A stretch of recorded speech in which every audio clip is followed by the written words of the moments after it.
കാണൂ പരസ്യരഹിതമായ ഏറ്റവും പുതിയ എപ്പിസോഡുകൾ. നീ ഇവിടെ എന്ത് ചെയ്യാ? പെട്ടെന്ന് നീ എങ്ങനെ ഇവിടെ വന്നത്?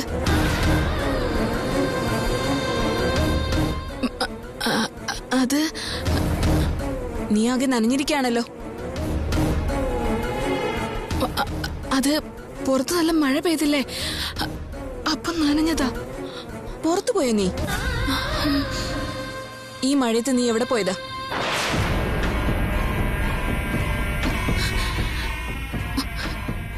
ഭവാനിയോട് ഞാനിനി എന്ത് പറയും? ഞാൻ പുറത്തു പോയിട്ട് അകത്തേക്ക് വന്നപ്പോ കതക് ഞാൻ ലോക്ക് ചെയ്തതാണല്ലോ. ഞാൻ അകത്ത് നിന്ന് കതക് ലോക്ക് ചെയ്തിട്ടും നീ എങ്ങനെ അകത്തേക്ക് വന്നത്?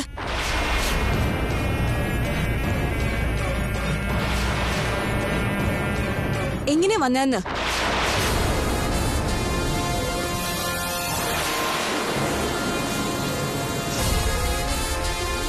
ഭവാനി എല്ലാം കണ്ടുപിടിച്ചെന്ന് തോന്നുന്നു. ഇനിയിപ്പൊ ഞാൻ എന്ത് ചെയ്യും? ചോദിച്ചത് കേട്ടില്ലേ? പറയ. ഈ സമയത്ത് നീ എവിടെ പോയതാ? അതേപോലെ കഥ കടച്ചിട്ടും നീ എങ്ങനെ അകത്തേക്ക് വന്നത്?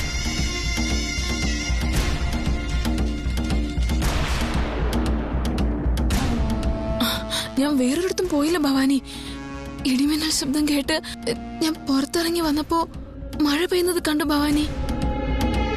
പിന്നെ പുറത്ത് കഴുകിയിട്ടിരിക്കുന്ന തുണി നനയുമായിട്ട് അതെടുക്കാനായിട്ട് പോയിരുന്നു. അപ്പോഴാണ് ഞാൻ ഇത്രയും നനഞ്ഞത്.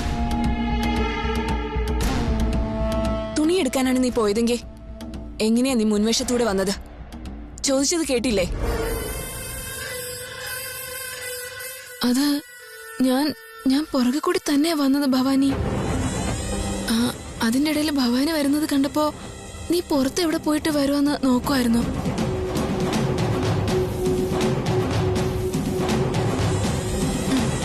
ശരി,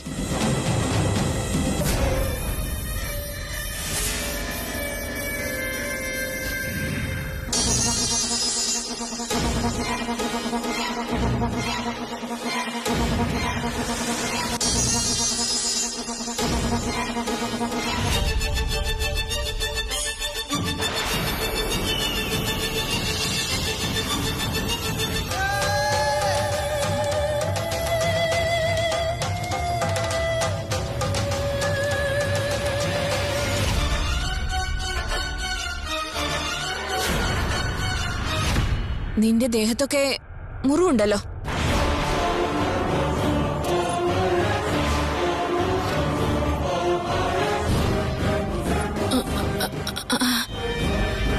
ഇതോ? അത് ഞാൻ തുണിയെല്ലാം എടുത്തിട്ട് വരുമ്പോ കാല് വഴുക്കി പെട്ടെന്ന് അവിടെ വീണായിരുന്നു ഭവാനി. ഞാൻ ചോദിക്കുന്ന എല്ലാ ചോദ്യങ്ങൾക്കും നീ എന്താ എല്ലാം പേടിച്ചു വരച്ച് ഉത്തരം പറഞ്ഞുകൊണ്ടിരിക്കുന്നത്?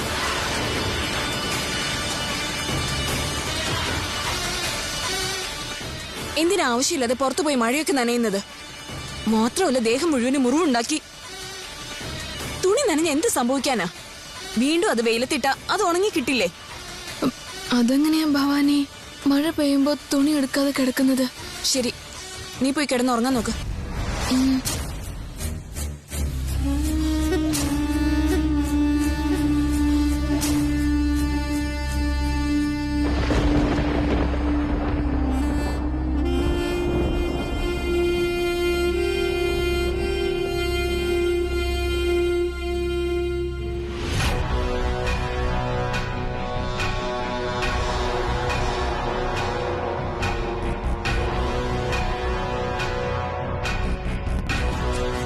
എന്താ ദാമോദര, ഫോൺ കിട്ടിയോ?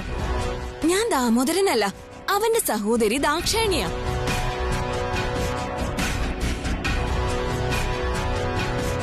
നീ എന്താ ബോളിവുഡിലെ നായികയാണോ അതോ ഹോളിവുഡ് ഡയറക്ടറോ? നീ എന്നോടാണോ കളിക്കുന്നേ?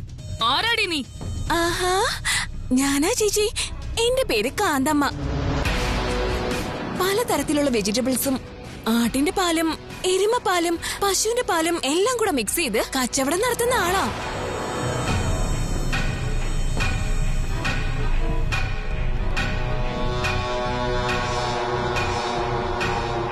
എന്തിനാ ഞാൻ ഫോൺ ചെയ്തെന്നോ? എന്റെ കയ്യിലുള്ള ഫോണില് മാഡം എന്നൊരു പേരുണ്ടായിരുന്നു. ആ മാഡം ഇംഗ്ലീഷ് മാഡം ആണോ, മലയാളം മാഡം ആണോ, ഹിന്ദി മാഡം ആണോ, അതോ ചെറിയ മാഡം ആണോ, വലിയ മാഡം ആണോ എന്ന് അറിയാൻ വേണ്ടി ഞാനൊന്ന് വിളിച്ചു നോക്കിയതാ. അതേന്ന്. എന്നോട് റാഷ സംസാരിച്ച ആ പെണ്ണ് ഏതായിരിക്കും? ആരോ വേണോന്ന് വെച്ച് എന്റെ നമ്പർ എടുത്ത് വിളിച്ചതുപോലെ ഉണ്ടായിരുന്നു. അങ്ങനെ അല്ലെങ്കിൽ എന്നോട് സംസാരിക്കുന്ന ആരാന്ന് പറയുമായിരുന്നു. അതും അല്ലെങ്കിൽ അവന്മാരുടെ ഫോൺ എവിടെ മിസ്സായിട്ടുണ്ട്, അതാർക്കോ കിട്ടിയിട്ടുമുണ്ട്. പക്ഷെ അവരെന്തിനാ എന്നെ കിടന്ന് വിളിക്കുന്നേ? നാഗപുരത്തുള്ളവർക്കൊന്നും നേരെ ഇംഗ്ലീഷ് പറയാൻ അറിയില്ല.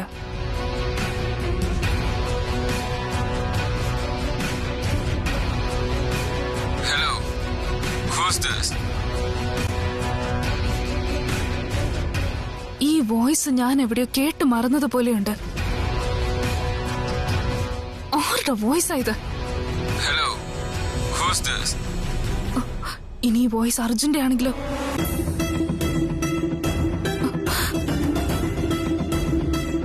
അഥവാ ഈ വോയിസ് അർജുന്റെ ആണെങ്കിൽ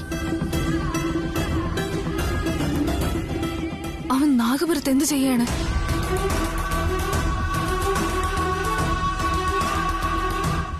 അവൻ അവിടെ ഇപ്പൊ എന്താ ചെയ്യുന്നേ?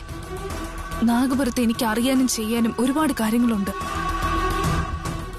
പക്ഷേ അവൻ അവിടെയുള്ളപ്പോ ഞാൻ അങ്ങോട്ട് പോകുന്ന റിസ്ക് ആണ്. അത് മാത്രമല്ല, ചെയ്തുകൊണ്ടിരിക്കുന്ന പ്രോജക്റ്റ് പകുതിയിൽ നിന്ന് പോകും. അങ്ങനെ നടക്കാൻ പാടില്ല. അങ്ങനെ നടക്കാതിരിക്കണമെങ്കിൽ ഞാൻ നാഗപുരത്തേക്ക് പോയേ പറ്റൂ. അങ്ങോട്ട് പോകണമെങ്കിൽ അർജുൻ നാഗപുരത്തുണ്ടോ ഇല്ലയോ എന്ന് ആദ്യം കൺഫേം ചെയ്യണം.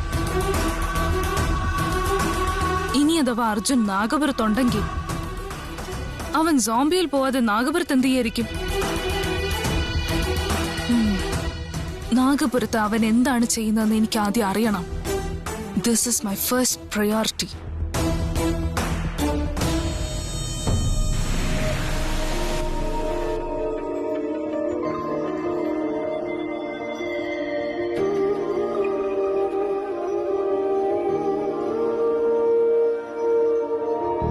ഈരന്നിലാവിൽ വരവായി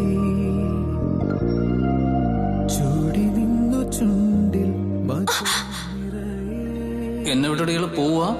പതിവായതിലെന്നും തേൻ തുള്ളികൾ തുളുമ്പുന്നു താഴെ നീർത്തുള്ളി പോ നുകർന്നിടുവാനാ പറന്നെത്തി ഞാൻ.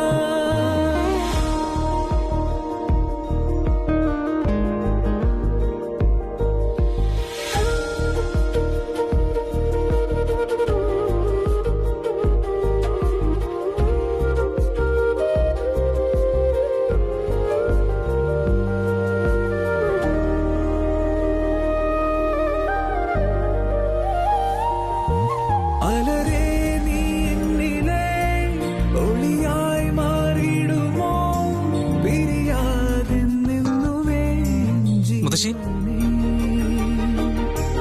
ഇതളിൽ ഞാൻ സർ. ചേരവേ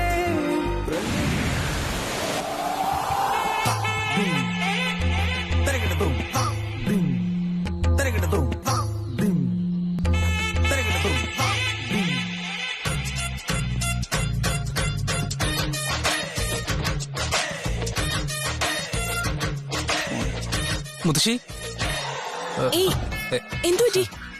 good morning. ആ, ഗുഡ് മോർണിംഗ്. എന്തിനാ ഇത്ര രാവിലെ ഇങ്ങോട്ട് വന്നത്? അത് പിന്നെ ഇന്നലെ രാത്രിയിൽ ആരോ വന്ന് എനിക്കിത് ഈ കമ്പിളി പുതപ്പിച്ചു തന്നു.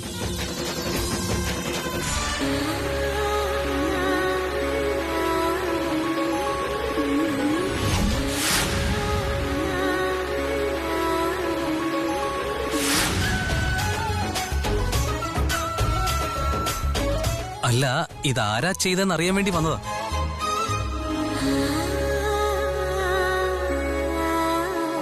രാത്രിയിൽ അങ്ങോട്ട് വന്ന് കമ്പിളി പുതപ്പിച്ചെന്നത് ഇയാളാണല്ലേ?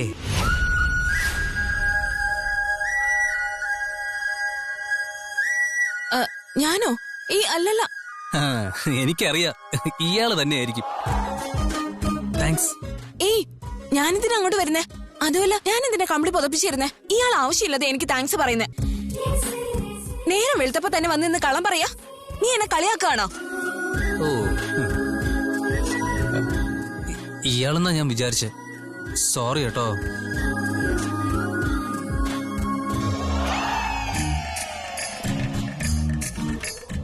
സർ, ഏയ്,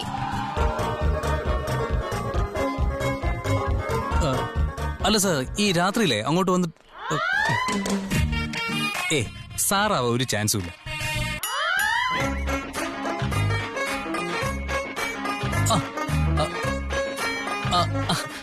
അല്ല മുത്തശ്ശി, മുത്തശ്ശി, എന്താ മോനെ? അത് പിന്നെ മുത്തശ്ശി, രാത്രി ഞാൻ തണുത്ത് കുറച്ച് കിടന്നപ്പോഴേ മുത്തശ്ശി ആയിരിക്കും അല്ലേ ഇത് എന്നെ പുതപ്പിച്ചത്? ഞാനൊന്നുമല്ല മോനെ.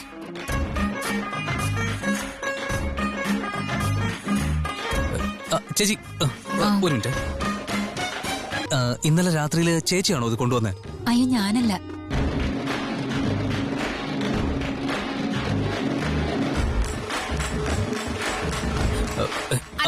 മേഡം മേഡം ഒന്ന് നിന്നേ.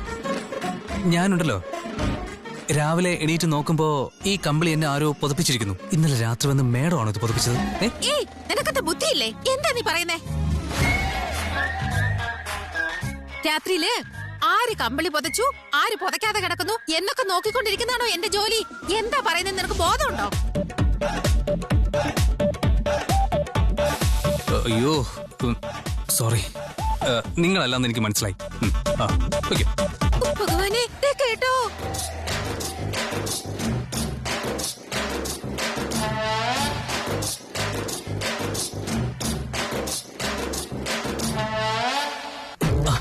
അല്ല, തന്റെ അച്ഛൻ വരുന്നുണ്ട്. സാറിനോട് ചോദിച്ചു നോക്കിയാലോ? സാറേ, ചോദിക്കുന്നോണ്ട് തെറ്റൊന്നും ഇല്ലല്ലോ. Good morning sir. Good morning Arjun.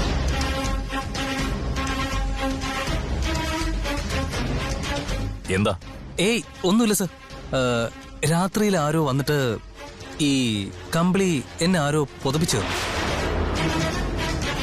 ഈ നാട്ടില് സാറിന്റെ വീട്ടുകാരല്ലാതെ എനിക്ക് മറ്റാരെയും അറിഞ്ഞും കൂടാ. ഈ വീട്ടിലുള്ള ആരോ ഒരാളാണ് എനിക്കിത് കൊണ്ടുവന്നത്. ഇനി സാറാണോ ഇത് കൊണ്ടുവന്നത്? ഞാനല്ല, വേറെ ആരെങ്കിലും ചെയ്തതായിരിക്കും. കാപ്പി കുടിച്ചിട്ട് പോവാം അർജുൻ. ഭവാനി, അർജുന് കാപ്പി കൊടുക്ക.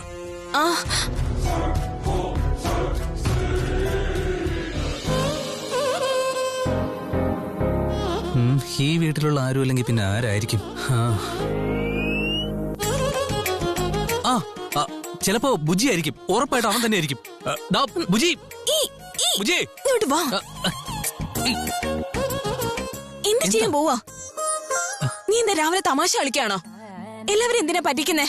അല്ല, ഇത് ആരാണെന്ന് അറിയണ്ടേ? അത്രയ്ക്ക് അത്യാവശ്യമാണോ? പിന്നെ അത്യാവശ്യം. ഇന്നലെ ഈ പുതപ്പ് കൊണ്ടുവന്നു. നാളെ എന്നെ ആരെങ്കിലും എന്തെങ്കിലും ചെയ്യൂലെന്ന് ആരുണ്ടു?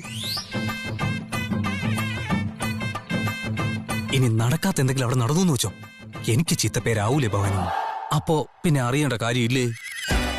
ഇവിടെയുള്ള ആരും അല്ലെന്ന് ഞാൻ പറഞ്ഞില്ലേ? അല്ല ഭവാനി, ഇത് നിങ്ങളുടെ വീട്ടിലെ കമ്പിളി അല്ലേ? ഇത് 1-2 തവണ വെളിയിൽ നനച്ചിട്ടേക്കണത് ഞാൻ കണ്ടിട്ടുണ്ട്. വേണമെങ്കിൽ ഞാൻ മുത്തശ്ശിയും കൂടെ ഒന്ന് വിളിച്ചു നോക്കാം. അപ്പൊ മുത്തശ്ശി പറയല്ലോ ഇത് ഇവിടെ ഉള്ളതാണോ അല്ലേ ഒന്ന്. മുത്തശ്ശി, അയ്യോ, മുത്തശ്ശി. അതെ, ഇത് എന്റെ വീട്ടിലുള്ളത് തന്നെയാ. നീ തണുത്ത് വരയ്ക്കുന്നത് കണ്ടപ്പോ ഞാൻ തന്നെ നിന്നെ വന്ന് പുതപ്പിച്ചു തന്നത്. മതിയോ? ഇത് പുതപ്പിച്ചത് ഇയാളാണെന്ന് എനിക്കറിയായിരുന്നു. പിന്നെ ഇയാളുടെ വാ കൊണ്ട് കേൾക്കുമ്പോ ഒരു സുഖം. ഞാൻ തന്നെയാണെന്ന് നിനക്ക് ഇത്ര ഉറപ്പാണെങ്കിൽ രാത്രി ഞാൻ നിന്നോട് പറഞ്ഞതെല്ലാം നീ കേട്ടല്ലേ? അയ്യോ, ഞാനൊന്നും കേട്ടില്ല. ഇയാൾ എന്താ പറഞ്ഞെന്ന് കേൾക്കാനൊരു ആഗ്രഹം. ഒന്നുകൂടെ പറഞ്ഞേ, കേക്കട്ടെ. സത്യത്തിൽ നീ ഒന്നും കേട്ടില്ലേ? സത്യമായിട്ട് കേട്ടില്ല. ഞാൻ പറഞ്ഞത് കേട്ടില്ലെങ്കിൽ ഇന്നലെ വന്നത് ഞാനാണെന്ന് എന്താ ഉറപ്പ്? അത് ഞാനൊന്ന് ഗസ് ചെയ്തെന്നേ ഉള്ളൂ, ഒരു ഊഹം.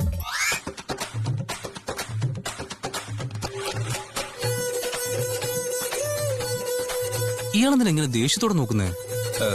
ഇനി ഗസ് ചെയ്തത് അത്ര വലിയ തെറ്റാണോ? അതെന്താന്ന് നിനക്കറിയാലോ. പിന്നെന്തിനാ നീ എല്ലാവരോടും പോയി എന്നെ പുതപ്പിച്ചോ എന്ന് ചോദിച്ചോണ്ട് നടക്കുന്നത്?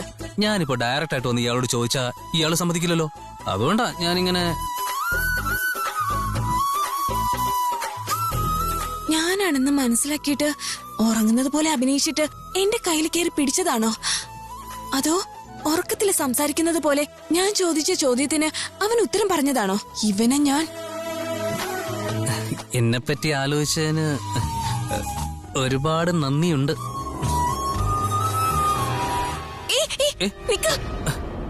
എന്താ?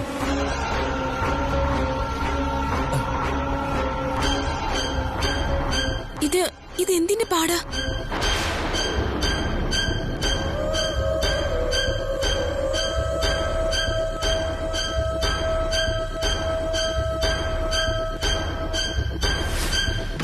അർജുൻ, ഇത് പാമ്പ് പോയതുപോലെയുള്ള പാടാണല്ലോ.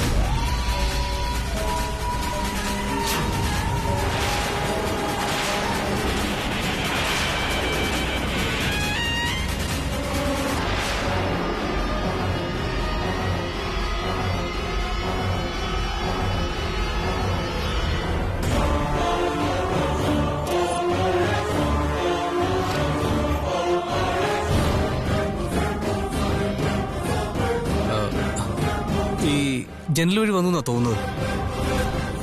പാമ്പഴഞ്ഞ പാടോ?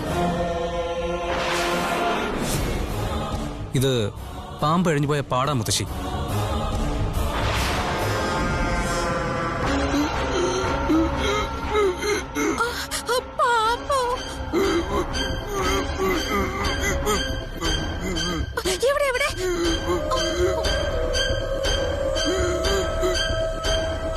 അയ്യോ, എന്ന് വെച്ചാ നമ്മുടെ വീട്ടില് പാമ്പ് വന്നെന്നാണോ?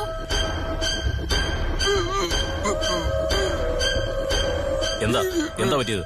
ചേട്ടാ, നമ്മുടെ വീട്ടില് പാമ്പ് വന്നെന്ന്. ദേ നോക്ക്, ഇവിടെ അടയാളമുണ്ട്.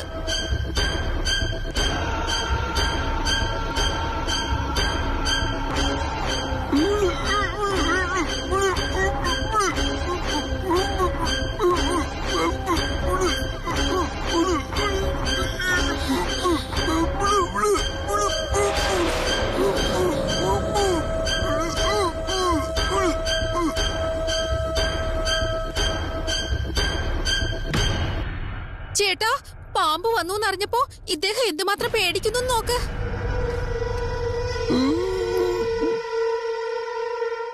അത് പേടിക്കുന്നൊന്നുമല്ല, ചിലപ്പോ കഴുത്തുളിക്കതായിരിക്കും. കുറച്ച് കഷായം ഉണ്ടാക്കി കൊടുത്താൽ വേദന കുറയും. അച്ഛാ, ഇത് പാമ്പ് പോയതിന്റെ പാട് തന്നെയല്ലേ? അങ്ങനെ മോളെ തോന്നുന്നത്. എന്ന് വെച്ചാ ഇപ്പൊ നമ്മുടെ വീട്ടില് പാമ്പുണ്ടെന്നാണോ പറയുന്നേ?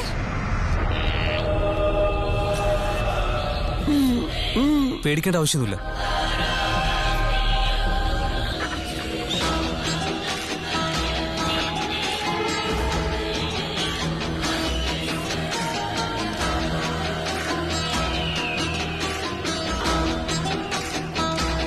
നനവില്ല. അപ്പോ പാമ്പ് ഇപ്പൊ വന്നതല്ല. ഇതിപ്പോ നല്ല ഡ്രൈ ആയിട്ടുണ്ട്, ഇളകി പോലും വരുന്നില്ല. അപ്പോ ഒരു 5 മണിക്കൂർ മുമ്പ് സംഭവിച്ചതായിരിക്കണം. അങ്ങനെയാണെങ്കിൽ പാമ്പ് വന്നിരിക്കുന്നത് ഒരു 1 മണിക്കും 2 മണിക്കും ഇടയ്ക്കായിരിക്കണം.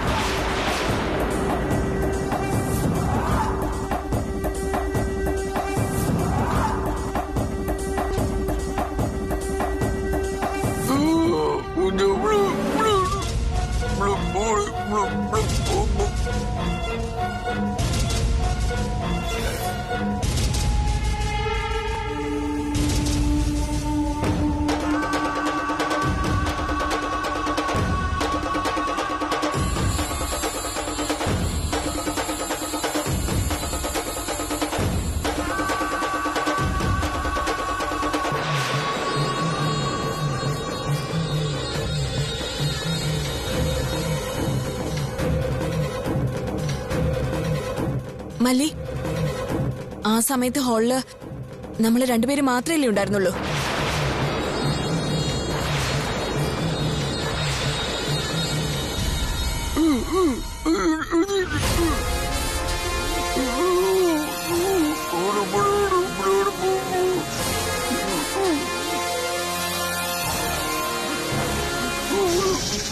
അതെ മാമ, എനിക്കെല്ലാം മനസ്സിലായി. അതാ ചോദിച്ചോണ്ടിരിക്കുന്നെ. നമ്മള് രണ്ടുപേര് ഹോളിൽ നിന്ന സമയത്ത് നീ എവിടെയെങ്കിലും പാമ്പിനെ കണ്ടായിരുന്നോ?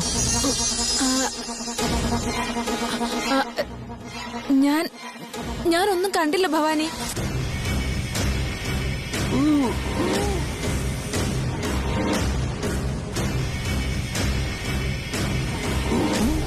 നമ്മളാരും അതിനെ കണ്ടില്ലെങ്കിൽ അത് വീട്ടിനകത്ത് എവിടെയെങ്കിലും ഒളിച്ചിരിപ്പുണ്ടാവും. അയ്യോ, അത് വീട്ടിനകത്ത് എവിടെയെങ്കിലും ഒളിച്ചിരിപ്പുണ്ടെങ്കിൽ ആരെങ്കിലും അത് കൊത്തി കൊല്ലില്ലേ? നീ ഒന്നും മിണ്ടാതിരിക്കുന്നുണ്ടോ? പാമ്പിനെ കുറിച്ച് ഇത്രയ്ക്കൊക്കെ സംസാരിക്കാൻ എന്താ? നമ്മൾ എന്നും പൂജ ചെയ്യുന്ന നാഗേന്ദ്രന നമ്മുടെ വീടിന്റെ കുലദൈവം. പാമ്പ് വന്നിട്ടുണ്ടെങ്കിൽ അത് നല്ല ശകുനമാ.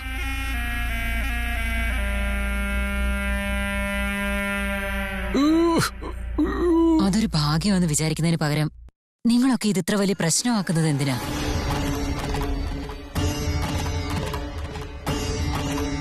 പാമ്പ് കാരണം ആർക്കും ഒരു ദോഷവും വരില്ല. എന്താ മനസ്സിലായോ? ചെല്ല്, പോയ എല്ലാവരുടെയും ജോലി നോക്ക്. ചെല്ലുകുട്ടി.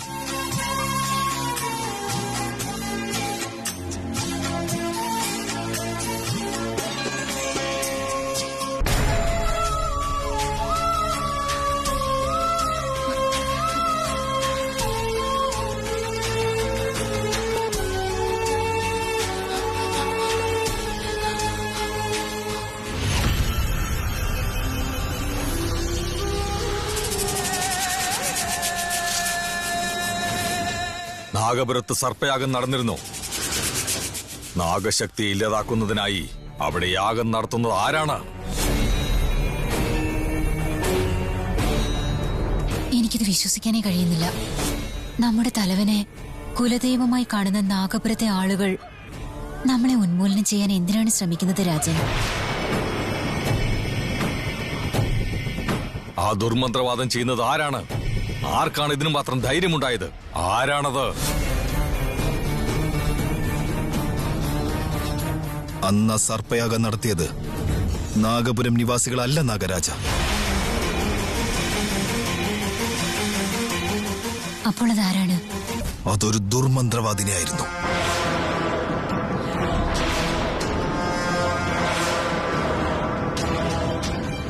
നാഗപുരത്തെ ശിവക്ഷേത്രത്തില് കാവൽ നിൽക്കുന്ന മുഴുവൻ നാഗങ്ങളെയും പൂർണ്ണമായി നശിപ്പിച്ച് ആ ശിവക്ഷേത്രത്തിലെ എണ്ണമറ്റ നിധി മൊത്തമായും കൈക്കലാക്കുവാനായിരുന്നു അവളുടെ ഉദ്ദേശം. അതിനുവേണ്ടിയുള്ള ആരംഭമായിട്ടാണ് ആ ദുർമന്ത്രവാദിനി ഈ സർപ്പയാഗം നടത്തിയത്.